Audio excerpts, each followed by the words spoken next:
It's fitting Nancy Bruton and Jay Carleton's story begins at the finish line of a 2014 Hood to Coast relay. And it was on the KGW Hood to Coast team that our then anchor, Mark, turned to me and said, go talk to Team Yogging, which was a team dressed up as the Anchorman newscast. And if a photo was worth 1,000 words, there's a lot to say about this one. It's the origin of a love story for the man dressed as Ron Burgundy and the runner next to him.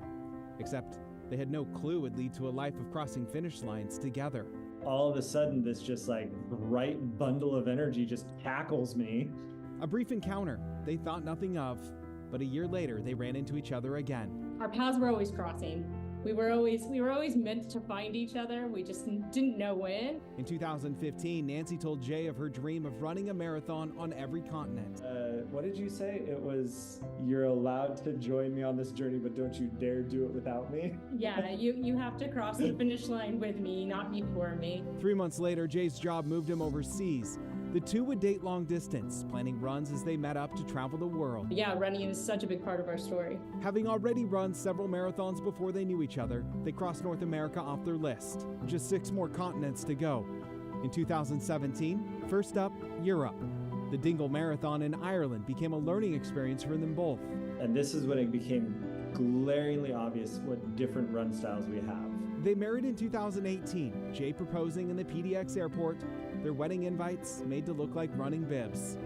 Over the next several years, they would travel the world running one marathon after another, crossing continents off their list. 2020 was the hardest race in Vietnam. 3 years later was the coldest one in Antarctica. So we're the only people that left the boat and got out and then immediately stripped out of our giant parkas and are just, she was in a formal blue dress and I'm in fancy clothes with a bow tie and we've got penguins around us. From there, they went back to their home in Sao Paulo, Brazil and ran a marathon just days later.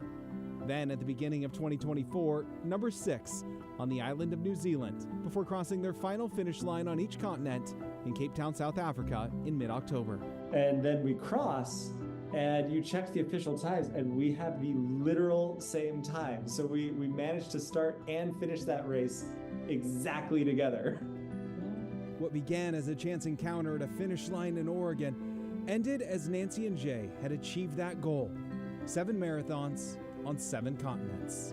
I thought I was gonna cry, but we celebrated. We were so excited and so overwhelmed. A decade-long journey, running the same path, completed together. Devin Haskins, KGW News.